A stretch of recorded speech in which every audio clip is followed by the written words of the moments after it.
अस्सलाम वालेकुम दोस्तों, कैसे हैं आप लोग। आप देख रहे हैं RS बुटीक चैनल। आज हम आपको सिखाएंगे कि हाथ वाले पंखे को आप डंडी कैसे लगा सकते हैं। इसको डंडी लगाना कितना आसान होता है और किस तरह से आप लगा सकते हैं। सबसे पहले आप ये देखेंगे इसके लिए हमें क्या क्या चीज़ ज़रूरत होती है। एक आप छुरी ले लें जो मजबूत होनी चाहिए, वो ना पतरी वाली छुरी नहीं होनी चाहिए, वो आपकी जो है ना वो टेढ़ी हो जाएगी। धागा होना चाहिए जो थोड़ा मोटा हो। नलकी वाला धागा आपने बिल्कुल नहीं लगाना, नलकी वाला धागा कच्चा हो जाएगा। कच्चा होता है वो इतना मजबूत नहीं होता कि जितना इसके लिए ज़रूरत होती है। नीडल आपने लेनी है वो थोड़ी सी बड़ी नीडल लेनी है, छोटी नीडल तुरपाई वाली आपने नहीं लेनी, बड़ी नीडल लेनी है। और कैंची और डंडी आपके पास होनी चाहिए, तब आप इसे डंडी आसानी से लगा सकते हैं। अगर आप चैनल पर नहीं हुए तो इसे सब्सक्राइब कर लें ताकि इस तरह के धमाकेदार आइडियाज़ आप तक आसानी से पहुंच सकें। तो ये जी हमारे पास डंडी है जो आपको हम दिखा रहे हैं कि ये हमारे पास कितने साइज़ में। अब ये सवाल है कि इसकी लंबाई कितनी होनी चाहिए, तो लंबाई आपको हम बता देते हैं। ये हमारे पास जो है इसकी तकरीबन 17 इंच है। आप 16 इंच रख सकते हैं, इससे ज़्यादा भी रख सकते हैं, लेकिन बहुत ज़्यादा लंबी डंडी जो है ना वो ख़राब कर देती है पंखे को, वो सही नहीं होती। तो बेहतर ये है 17 इंच की डंडी जो है वो इनफ होती है किसी भी पंखे के लिए, किसी भी साइज़ के पंखे के लिए। तो आप कोशिश करें कि आप इस हिसाब से डंडी लगाएं कि 17 इंच 16 इंच इतनी ठीक है। इससे ज़्यादा लगाना चाहें तो वो आपकी मर्जी है, लेकिन नॉर्मली ये चीज़ होती है।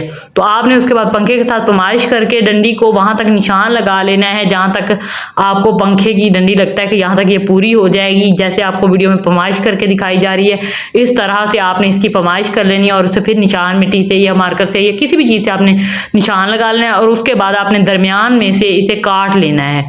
दरमियान में से आपने इसके काटना है, लेकिन ये ख्याल रखना है कि आपकी डंडी जो है वो टेढ़ी ना कटे और बिल्कुल दरमियान में से आपने इसे काटना है। इस तरह से हल्का हल्का ठोककर आप इसे दरमियान में से काट लें और उस निशान तक काटें जो आपने लगाया हुआ है।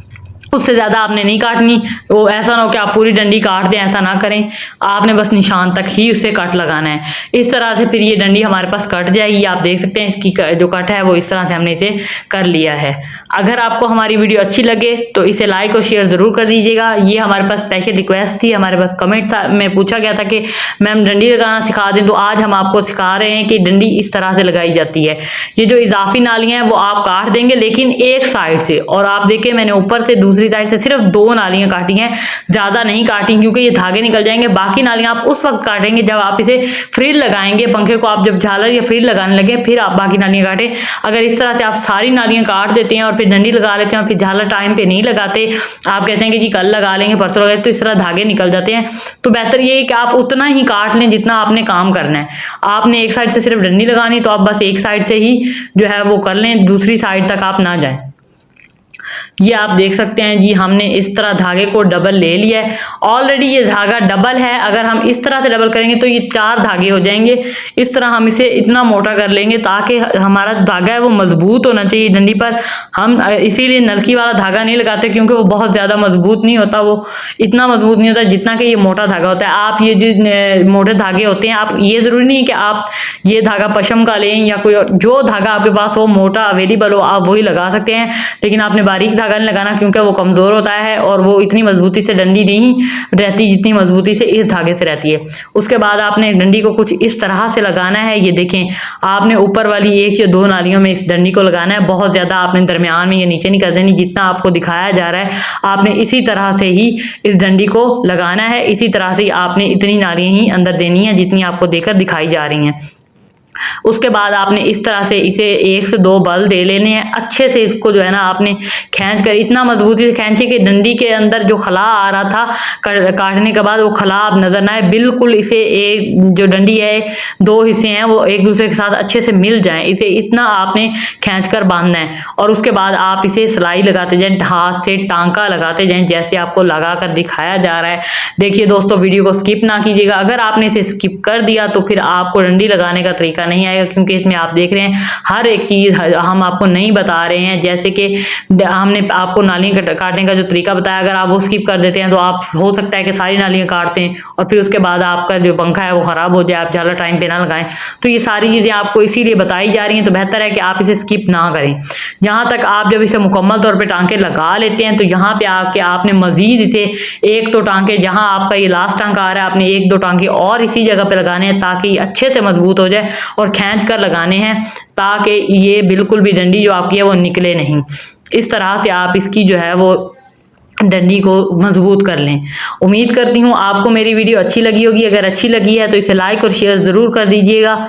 ये देखिए हमारे पास इस तरह से ये अच्छे से मजबूत हो जाती है। उसके बाद आपने इसके जो ऊपर हमने धागे दिए हुए हैं ना, मतलब जिनसे अभी अभी हमने इसको टांके लगाए, आपने इस सुई को उन धागों के अंदर से गुजारना है ताकि ये बिल्कुल अच्छे से मजबूत हो जाए। इसको इतना आपने पक्का करना है कि ये दोबारा इसके निकलने का बिल्कुल भी कोई चांस ना रहे। ये देखिए इस तरह से आपने इसको धागों के अंदर से गुजार कर इसे 3-4 टांके यहाँ पे ऐसे लगा लें। उसके बाद आप कट कर लें और फिर आप इस तरह से इसे जो है गांठ दे दें हाथों की मदद से। आप इसे गांठ दे के ताकि ये अच्छे से पकी हो जाए और फिर इसे इस तरह से हटा दें। देखिए हमारे पास डंडी लग चुकी है, ये पंखा तैयार हो चुका है। इस तरह से आप पंखे को तैयार कर सकते हैं। डंडी आप चाहें जिस तरफ से मर्जी लगाएं। मैंने आपको पहले वीडियो में भी बताया था बनाते हुए भी कि वो आपकी मर्जी है, जिस तरह की लुक आप चाहते हैं। इन चारों तरफ में से आप किसी भी तरफ डंडी लगा सकते हैं। मैंने आपको डंडी लगाने का तरीका बता दिया है, बाकी आप किसी भी साइड पे लगाएं, इससे कोई फर्क नहीं पड़ता। अगर आप इस तरह के धमाकेदार आइडियाज देखना चाहते हैं तो हमारे चैनल को सब्सक्राइब कर लें ताकि इस तरह के धमाकेदार आइडियाज जो हैं वो आप तक पहुंच सकें। हमारी हर आने वाली वीडियो की नोटिफिकेशन आपको मिल जाए और आप उससे फायदा हासिल कर सकें, इस तरह की बेहतरीन चीजें सीख सकें। जल्द मिलेंगे ऐसे ही एक और धमाकेदार आइडियाज के साथ। तब तक के लिए अल्लाह हाफिज।